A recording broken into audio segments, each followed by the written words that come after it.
네, 오늘은 하늘에 대한 그 고마움의 심정을 담은 제 삶의 이야기를 반지 형태로서 말씀을 나누고자 합니다. 네, 식구님들은 지금까지 일생을 살아오시면서 정말 잊을 수 없는 경험들을 많이 갖고 계실 것 같습니다. 아니면 잊고 싶지 않는 나만의 이야기를 가지고 계실지 모릅니다. 저도 저의 청춘을 되돌아보았을 때 잊을 수 없는, 그리고 절대로 잊지 않고 싶은 그 순간이 있습니다. 바로 미국에서의 제 선교 경험입니다. 저는 신학선교학과로 대학교에 입학을 해서 여러 활동들을 열심히 했지만 가슴 한켠에는 뭔가 부족함이 저를 계속 채우고 있었습니다. 이대로 시간을 흘려보내면 안 되는데 생각했습니다. 바로 이 대학교 시절 이 말씀을 접하고 나서 이후입니다. 네, 참 어머님 말씀인데요. 제가 한번 혼독해 보겠습니다. 여러분이 속한 학교에서 우선 아무개 한 사람이지만 학교를 바꾼다는 생각으로 열심히 정성을 들이면서 노력하라는 것입니다. 여러분이 대학가를 휩쓸어야 되겠습니다. 전국 모든 대학의 학생들이 카프의 원자들이 되면 좋겠습니다. 그래서 이 나라뿐만이 아니라 아시아, 세계에서 빛을 발하는 자리에 서야 합니다. 여러분이 무서울 것이 뭐가 있습니까? 당당하게 말하십시오. 내가 여러분을 한번 믿어보겠습니다. 네, 아주. 네, 그래서 저는 대학교 4학년 졸업을 준비해야 하는, 누가 보면 선교를 나가기에는 좀 늦은 나이였지만 지금 아니면 안 되겠다 싶어서 지금 저희 성문 UPA에도 이어서 다녀오고 있는 선교 프로그램이 글로벌 미셔너리 프로그램 GMP 1기도 시작할 때 제가 지원을 했고, 부모님께서 정성을 쏟아 부으신 미국으로 저희 선교지가 결정이 되었습니다. 하지만 그런 저에게 하나의 큰 숙제가 남겨져 있었습니다. 바로 두려움입니다. 전도를 하러 나가는 선교사가 두려움을 왕창 가지고 있으니까 하늘이 보시기에 얼마나 노심초사하였을까요? 저는 태어나서 길거리에 나가서 모르는 사람들에게 말을 걸면서 참 부모님을 저 태어나서 한 번도 경험해 본 적이 없는 2세 청년이었습니다. 어떻게 하는지도 잘 모르겠고, 더군다나 한국어로도 이 참부모님을 소개하기가 어려운데 잘 구사하지도 못하는 영어로 전해야 한다니까 정말 꽝이었습니다. 그리고 저에게는 너무나도 이 광범위하고 그 어깨가 무거워서 가고 싶지 않았던 참부모님의 엄청난 정성의 토대가 쌓여져 있는 이 미국에 선교하러 가게 되었으니까 막상 피하고 싶더라고요. 그래도 부딪히기로 했고 제가 선택한 일이니까 제가 맞서기로 했습니다. 제가 갔던 미국의 LA와 라스베가스의 카프는 특정한 그 캠퍼스 전도 방식이 오래전부터 굳혀져 정해져 내려왔습니다. 네, 제가 짧게 이 미국에서의 전도 방식을 소개해드리겠습니다. 이 페어로 2명 혹은 이 3명끼리 이 짝을 짓고 이 페어가 골라준 사람에게 다가가서 먼저 인사를 건네는 것입니다. 그 후에 삶에서 바로바로 풀 수가 없는 그런 질문들로 이 처음 보는 사람에게 질문을 하고 그 다음에 원리강론 총서를 청년들에게 소개를 하고 난 후에 원리 스터디 훈독 소그룹 모임에 초대를 하는 방식이었습니다. 사실 이것이 말이 쉽지 실제로 한다면은 또 저에게는 또 헬로라는 그런 인사를 하는 것조차도 어려웠으니까 정말 어려웠습니다. 사실 정말 부끄럽지만 고백합니다. 저는 너무나 두려워서 도망쳤습니다. 얼마나 도망치는지 아십니까? 제가 2주나 도망쳤습니다. 선교를 나가는데 2주나 제가 도망쳤습니다. 정말로 그 자리에서 제가 막 탈출한 건 아니지만 도무지 용기가 나지 않아서 무섭고 두려워서 제가 말을 걸어야 하는 제 차례에도 불구하고 제 페어인 미국 2세 카프 청년에게 이번에도 너가 나 대신 말 걸어줘 이렇게 말했습니다. 그 2세 카프 청년은 얼마나 당황했을까요? 창부모님의 고향이 먼 이 한국에서 온 선교사가 이런 태도였으니까요. 네, 그때 저를 다시금 생각하면은 좀 많이 부끄럽습니다. 네, 2주가 지난 저는 드디어 마음을 다 잡고 학생들에게 말을 걸기 시작했습니다. 저의 믿음의 자녀를 찾는 그 길을 걸어가는 첫 노정이 드디어 시작된 것입니다. 저는 계속 말을 걸었지만 거절을 계속 당했고요. 드디어 이제 말이 통한 대화가 된 청년을 만났고 그 청년은 저에게 이 원리 내용이 흥미로워 보인다면서 자기 번호도 주고 약속도 잡아주었습니다. 저는 그때 얼마나 신이 났는지 모릅니다. 네, 제가 처음으로 약속을 잡았던 청년이기 때문입니다. 네, 선글라스를 낀 멋진 백인의 청년이었는데요. 네, 며칠 뒤에 약속이 잡힌 날이 딱 다가오자 저는 이제 간절히 그 사람의 이름을 부르면서 그날 아침이 참 설레더라고요. 드디어 이제 하늘이 준비해주신 그 자녀를 이제 다시 또 만나는구나. 네, 약속 시간이 거의 되자 저는 다시 만나면 Hello, I'm Thai 이렇게 인사할까? 어떻게 인사할까? 막 준비도 하고 또 어떤 내용을 공부하면 좋을지 저 스스로도 수도 없이 되뇌이면서 마음의 준비와 외적 준비를 했습니다. 여러분들도 이렇게 설레는 사람을 기다리는 그런 마음 다 가져보신 적 있으실 것 같은데요. 네, 저도 정말 그런 마음이었습니다. 그래서 제가 그 청년에게 미리 문자를 보냈습니다. 안녕? 네, 여기로 이 장소로 와주면 좋겠어. 네, 제가 정말 이 PCC라는 대학교 한번 제가 다 검색을 해봤는데요. 정말 이 사진에, 그 구글에 사진이 다 나와 있더라고요. 정말 저도 벌써 6년 전의 이야기인데, 네, 이렇게 과거의 사진들을 보니까 그날의 기억이 새록새록 떠오르더라고요. 네, 처음으로 만난 장소고 제가 여기 식당에서, 레스토랑에서 기다렸던 장소입니다. 네, LA 카페는 이 레스토랑에서 저희 스터디 모임을 갖고 있거든요. 네, 제가 그래서 이 학생에게 문자를 보냈지만 답장이 오진 않았지만 네, 그 학생이 저를 보면서 네, 웃어줬기 때문에 정말 빵긋 웃어줬기 때문에 저는 정말로 올 거라고 믿었습니다. 그러다 약속 시간이 다 되어도 계속 기다려도 그 친구는 나타날 기미가 안 보였습니다. 그래도 저는 두고 기다렸습니다. 15분이 지났을 때쯤 주변에 일본 선교사 어머니가 그 친구는 이제 안 온 것 같다. 마음을 접자라고 말씀해 주셨습니다. 저는 정말 간절한 심정으로 이대로 포기는 못하겠는 거예요. 그래서 제가 선교사 어머니 제가 20분만 더 기다리면 안 될까요? 그때까지 안 오면 그렇게 제가 알겠습니다. 라고 제가 저의 의사를 전달했습니다. 그 친구는 얼굴가요. 하나님 부모님 제발 그 친구가 오게 해주세요. 간절히 기도드렸습니다. 네, 시간은 야속하게만 자꾸만 흘러갔고 저는 정말 제가 처음으로 약속을 잡은 청년은 안 오는구나 라는 그 충격에 휩싸였습니다. 저에게는 그 청년이 안 온다는 것 자체가 충격이었습니다. 공적인 심정으로 투입해서 믿었던 사람이 제가 기다렸던 그 사람이 안 온 것은 제 인생의 처음이었던 것입니다. 그래서 저는 이 책상에 바로 엎드려가지고 눈을 질끈 감았습니다. 저의 이 슬픈 얼굴을 누구에게도 보여주고 싶지 않았기 때문입니다. 다리에 힘이 풀려가지고 얼굴을 푹 숙이고 있는데 뭔가 제 이 마음이 여기에 위치한다면 이 마음이 제가 앉아있는 바닥을 뚫고 지하를 뚫고 계속 추락하는 그런 심정을 제가 처음으로 느꼈습니다.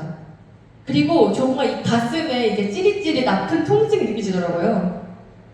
그리고 저는 제 삶에서 정말 중요한 경험을 하게 됩니다. 바로 하늘 부모님의 심정이었습니다. 너무나도 사랑하는 자녀를 잃어버린 하늘 부모님의 심정을 머리가 아닌 가슴으로 처음으로 느꼈습니다. 나는 이 한 명을 잃어버린 것도 이렇게 아픈데 하늘은 지금까지 6,000년 동안 수많은 자녀들을 눈앞에서 잃어버리시니 얼마나 슬퍼셨을까? 그 마음을 누가 제대로 알아주긴 했을까? 하늘 부모님을 생각하니까 너무나도 슬퍼서 그 자리에서 엎드려서 펑펑 울었습니다. 하나님의 심정을 제대로 한번 쾅 하고 느끼니까 저는 180도 다른 사람이 되었습니다. 전도는 해야 하니까 제가 그렇게 전도를 한다는 그런 심정이었는데, 이제 그런 마음에서 이제는 전도 내가 진짜 하고 싶다라는 마음으로 180도 바뀐 것입니다. 그래서 그때부터 제가 기쁜 마음으로 나갔던 것 같습니다. 말을 건네는 것도 좋고, 처음 보는 사람들에게 하늘의 부모님과 원리를 알려줄 수 있어서 너무나도 기뻤습니다. 그래서 저는 느리지만 조금씩 저희 믿음의 자녀가 생기기 시작했습니다. 그러고 있다가 선교생활 6개월 중에 딱 1개월만 이제 앞두고 저는 많은 고민을 하기 시작했습니다. 이제 한 달만 있으면 이제 4학년 2학기로서 선문대학교에 돌아가는데, 과연 이 선교지에서만 전도를 하는 것이 맞는 걸까? 현재 선문대학교는 누가 전도를 하고 있지? 저는 점점 초조해졌고 혼자서 내적인 갈등을 하기 시작했습니다. 그러고 있던 가운데 이제 LA 훈독회를 참여하는 중이었는데요. 훈독회 방식은 다 같이 이렇게 원을 둘러 앉아서 참 어머니 말씀책을 이렇게 한 사람씩 한 문단씩 훈독을 하고 자기 차례가 다 끝났으면 책을 옆으로 돌려가는 그런 훈독 방식이었습니다. 그런데 정말 신기하게도 제가 이렇게 전도를 놓고 정말 고민하고 있었을 때 그 시즌에 저희 훈독하는 딱 문단이 전도하라는 내용이었습니다.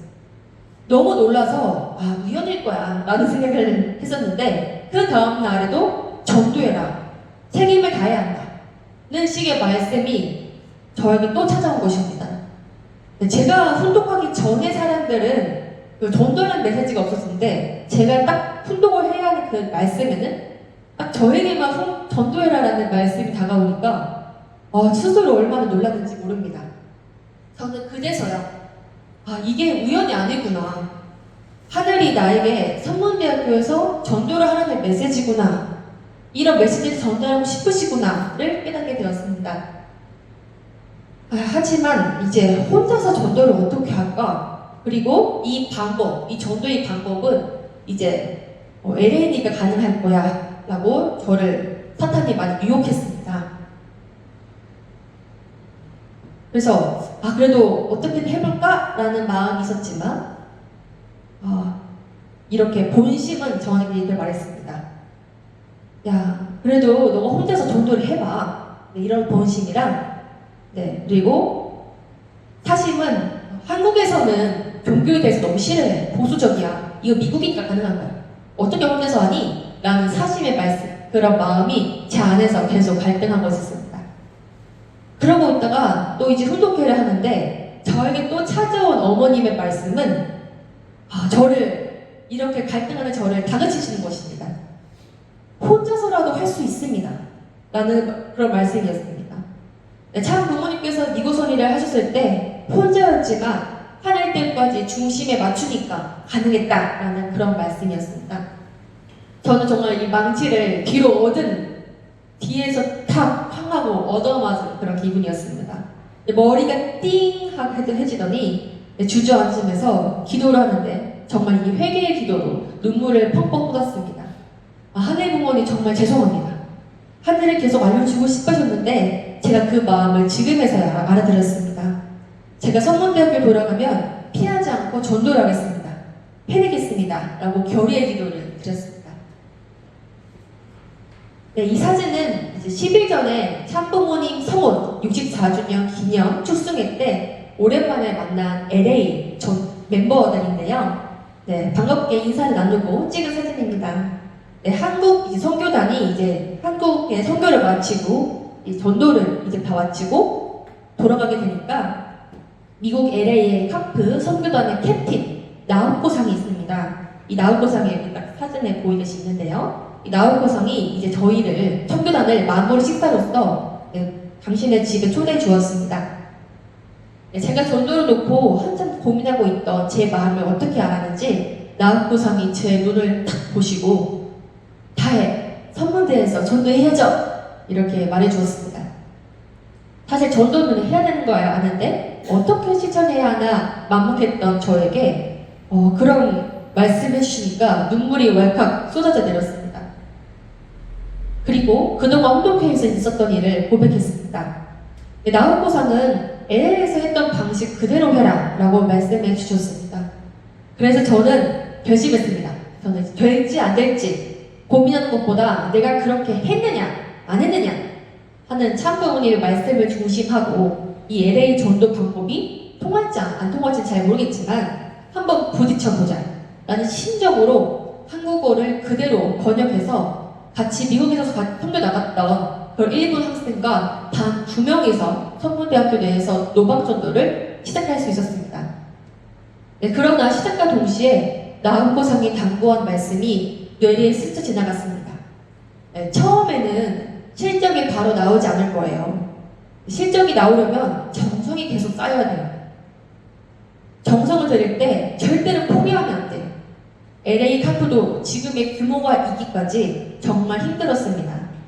그때 낙심도 너무너무 컸지만 우리는 포기하지 않고 정성을 들이니까 갑자기 믿음의 자녀들이 많이 연결되는 기적을 보았습니다.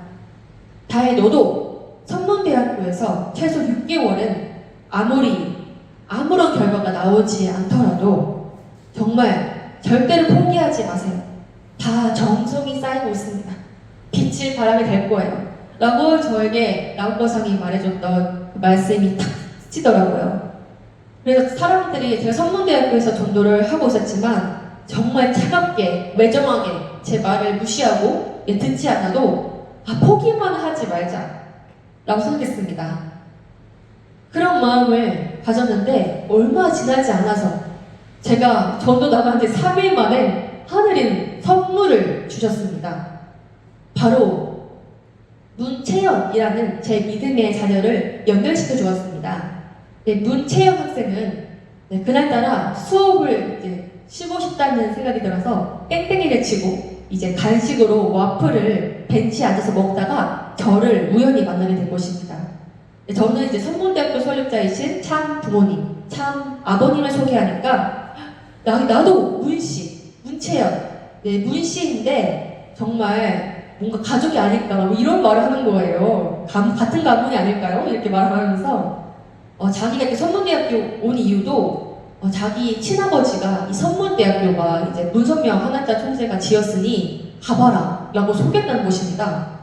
이게 이런 일이 사실 쉽지 않잖아요. 저는 너무 깜짝 놀랐어요. 네, 그래서 그 후에 바로 저는 원리 스터디에 계속 초대하고 다양한 이벤트에 초대를 하고 같이 케어를 하면서 결국 3일 원리 수련도 갔습니다.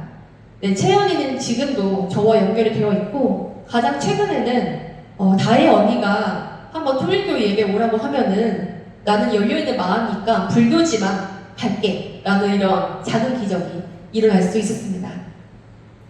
하늘은 또 부족한 저에게 귀한 선물을 주셨습니다.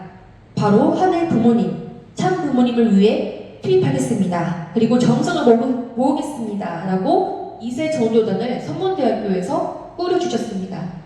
네, 미국에서 선교했던 한국, 일본 선교사 2세 학생 이 단 2명이 이 성문대학교에서 비전 2020을 위해서 전도한대 라는 그런 소문이 이렇게 사람들이 이 소문을 타고 흘러갔습니다. 그래서 이 하나둘씩 저희에게 모이더라고요. 비전 2020을 위해서 전도한다고? 나도 전도할게요 라고 모이는 거예요. 그래서 12명이 되었습니다. 2018년 2학기 때 12명이 되었고 2019년에 정말 이 120명이라는 학생이 모였습니다. 120명의 학생이 모여서 전도를 결의하고 매일 아침에 수업하기 전에 기도실에 모여서 출발식을 하고 또 본방 시간에 노방 전도도 하고 동아리 전도도 함께 해주었습니다. 네, 그래서 결국 새 식구 12명의 성문대학교 학생이 이평서를 써줄 수 있는 기적이 일어났습니다. 이는 정말 하늘의 심정을 알아버렸다면 나 혼자라도 해야 한다. 실적이 바로 나오지 않더라도 당장 포기하지 않고 정성껏 투입하면 하늘이 잊을 수 없는 크신 선물을 주시는구나 라고 몸소 비로소 이제 체험할 수 있었던 귀한 시간이 되었습니다. 네, 지난 4월 25일 참 어머님께서 천진 참부모님 성원 유지 4주년 기념 출승회 때 천문대학교 전도를 놓고 말씀을 해주셨는데요. 저는 한때 소문대학교에서도 전도 책임자로서 카파 학사장으로서 깜짝 놀랐었습니다. 네, 그때 주신 말씀을 제가 함께 다 같이 통독해 보겠습니다. 네, 시작. 네, 오늘 축승회에 특별히 선문대 총장 왔나? 이제 선문대가 천일국의 국립대학으로서 그동안 50년 역사는 광야 시대의 대학이었다고 하게 될 때 금년부터는 천일국 시대의 글로벌 국립대학으로서 발전해 나가야 하는데 거기 선리에 자연스럽게 가랑비에 옷이 젖는다 하는 말이 있듯이 선문대를 들어온 일반 학생들이 강요하지 않는 가운데 가랑비에 옷이 젖듯이 선문대의 본질, 애청, 애인, 애국, 하늘 선리에 공헌하는 인재들을 양육하는 선문대가 되어야 되는데 거기에 아까 내가 모래 폭풍 속에서 잔들반을 하나를 찾아야 하겠다고 얘기를 했는데 선문대 총장이 방해를 하면 실이 있어야 돼. 그런가 안 그런가? 그래서 윤영호를 부총장으로 임명했어. 자연스럽게 4년을 통해서 일반 학생들도 선미를 알 수 있는 퓨어 워터가 될 수 있도록 인재로 교육하는데 윤영호가 힘들어. 그래서 정치 지도자들이 있는 앞에서 내가 이야기하는 거야. 각 나라의 미래의 지도자가 될 수 있는 사람을 각 나라의 국가가 장학생으로 천문대에 보내서 교육을 받을 수 있는 그런 환경을 넓혀 나가는데 대립회장 모든 지도자들이 협조해 주기를 바란다. 네, 참 어머님께서 직접 말씀해 주신 이 선문대학교, 최근에 이 선문대학교의 전도에 관해서 제가 직접 들으면서 비전 2020 때 나도 정말 열심히 했었는데 그 간절했던 심정을 이제는 비전 2025를 위해서 다시 힘써야 한다는 것을 다시 저는 느꼈습니다. 네, 하늘이 때로는 힘들 때 쉬더라도 어떻게든 포기하지 않고 열심히 달려온 그런 저희들에게 귀한 선물을 보여주시고 또 실제로 주셨던 것처럼 이제는 저도 내년 천왕국 입궁식 때 하늘에게 어떠한 선물을 줄 수 있을까 설레는 마음으로 살아야 되겠다고 다짐했습니다. 네, 지금이라도 늦지 않았으니 지금부터라도 어머님과 더욱더 하나 되어서 어머님과 같은 심정으로 하늘 부모님께 선물을 드릴 수 있는 준비를 해야 되겠다고 다시 한번 결의를 할 수 있었습니다. 어느 날 참 아버님께서 친구들에게 이렇게 질문했다고 합니다. 여러분은 시집 가는 것이 바쁩니까? 살림하는 것이 바쁩니까? 영계에 갈 준비가 바쁩니까? 내가 사는 것은 영계에 박자를 맞추기 위한 것입니다. 네, 그렇습니다. 네, 저희가 살아가면서 나도 모르게 이것저것 바쁘게 살아보니까 시간이 금방금방 빠르게 지나갈 때가 많습니다. 신앙길을 가면서 때로는 그 벽이 너무나 높아 보이고 주저앉고 싶거나 또 포기하라는 유혹도 때로 나에게 달콤히 찾아오곤 합니다. 네, 저에게도 그런 시간이 찾아올 때가 있습니다. 네, 저는 그럴 때 다음과 같은 말씀을 발견했습니다.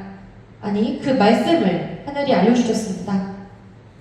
하나님의 뜻은 창부모가 상속받고 창부모의 뜻은 여러분이 상속받고 그 전통적인 사상을 잃어버리지 말아야 합니다.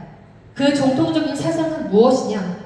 하늘이 원수 사탄의 혈통을 받아 태어났기 때문에 이 원수 사탄의 혈통을 제거한 후 하나님을 중심하고 참부모를 중심한 혈통적인 복귀를 해야 합니다. 그러려면 하나님과 심정적으로 일치되어야 합니다. 심정적인 일치를 기반으로 해서 하늘의 혈통을 받아 하나님을 뿌리로 하는 나무의 가지가 되고 잎이 되고 하나님 대신 실체가 되어 사탄을 굴복시킬 수 있는 절대적인 기준을 지상에 세워 놓아야 합니다. 그래야만 복귀의 역사가 추진되어 나가는 것입니다. 하나님은 결코 복귀 역사를 포기하시지 않습니다. 여러분의 사명을 못한다고 해서 하나님은 이 땅을 포기하시지 않는다는 것입니다. 네, 하나님은 결코 포기하시지 않습니다. 우리가 사명을 못한다고 해서 하나님은 우리들을 포기하시지 않는다는 간절한 하늘 부모님의 심정이며 부르심입니다. 날 낳아준 부모님은 이 순간에도 나를 포기하시지 않습니다. 그리고 나도 아기를 낳고 부모가 되어보니 나의 부모님이 나에게 그렸던 것처럼 나도 자녀를 포기할 수도 없는 그런 식구님들의 심정을 저는 만나게 됩니다. 자녀를 사랑하고 너무나도 그리워서 우리들을 통해서 한 해를 아직 모르고 살아가는 자녀들을 복귀하시고 싶고 절대로 포기하고 싶지 않은 하늘 부모님의 심정을 이제야 조금씩 저희는 알아가는 것 같습니다. 그리고 하늘 부모님은 지금 이 순간에도 이렇게 예배 드리러 온 식구님들을 향해서 한 명 한 명을 향해서 하늘을 모시는 예배당에 오늘도 함께 해줘서 정말 고맙다. 포기하지 않고 이 길을 나와 같이 와줘서 정말 고맙다. 사랑한다. 라고 말씀하실 것이라 확신합니다. 우리가 사랑하는 것에 치여서 하늘을 잠시 잊고 살지라도 때로는 하늘 부모님으로부터 받았던 그 엄청난 사랑을 받았음에도 나도 모르게 더 잊고 아무런 관련 없이 살아갈지라도 하늘 부모님께서는 절대 우리를 포기하시지 않습니다. 절대 우리의 손을 놓지 않으실 것입니다. 우리를 끝까지 기다리고 계십니다. 지금 이 순간에 내 옆에서 살아 숨쉬며 기다리고 또 기다리고 계셔주십니다. 하늘 부모님이 저는 정말 두려워서 제가 도망쳤던 저를 굳이 미국에 보내게 해서 성장시켰던 이유는 무엇이었을까요? 자녀들에게 선물을 주시기 위함이었음을 저는 깨닫게 됩니다.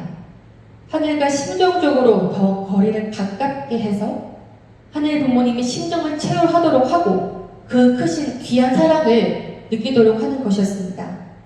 그런데 그 마음은 참 어머님도 마찬가지이셨습니다. 참 어머님은 지금 이 순간에도 하늘 부모님의 심정을 옆에서 바로 피부로 느끼시고 내가 도우지 않으면 안 되겠다. 더 이상 하늘 성인을 늦추게 해서는 안 되겠다. 내년 천원국 봉헌식 때 세계에 있는 축복가서 관원들과 어떤 선물을 드릴 수 있을지 지금 정성으로 쏟아붓고 계십니다. 갑자기 우리 식구님들의 자녀가 너무나도 아프다 이런 연락을 받으시면 우리 식구님들은 어떻게 하시겠습니까? 바로 이제 병원 응급실을 데려가게 해주더라도 어떻게든 내 아픈 자식을 고치려고 하실 것입니다. 자녀의 그 아픔이 눈에 보이기 때문입니다. 얘한테 무슨 일이 생기는 것은 아닐지 걱정되기 때문입니다. 바로 부모여서 그렇습니다. 참 어머님도 마찬가지십니다. 참 어머님도 바로 이 눈에 보이기 때문입니다. 아파하는 자녀들 그리고 그 모습을 지켜보고 눈물을 흘리시는 하늘 부모님을 바로바로 피부로 느끼시고 체감하고 계시기 때문에 어머님께서는 지금 이 순간에도 내가 하늘 부모님을 도와드리겠습니다 라고 어린 아이였지만 그 마음을 변하지 않도록 노력하시고 포기하지 않고 정성을 쏟고 계시며 부족한 자녀들을 기다리고 계시는 것입니다. 부모님이 살아 계실 때 선물을 드려야 하는 참된 효자 효녀가 되어야 되겠습니다. 부모님께 얼굴을 뵈면서 뵐 수 있을 때 선물을 드릴 수 있는 그 시간은 매우 한정적입니다. 더 늦기 전에 하늘 부모님께 그리고 참 부모님께 그리고 나의 육신의 부모님께 내가 지상에서 드릴 수 있는 최고의 선물을 저희 모두가 드릴 수 있게 되기를 바라면서 말씀을 마치겠습니다. 네, 감사합니다.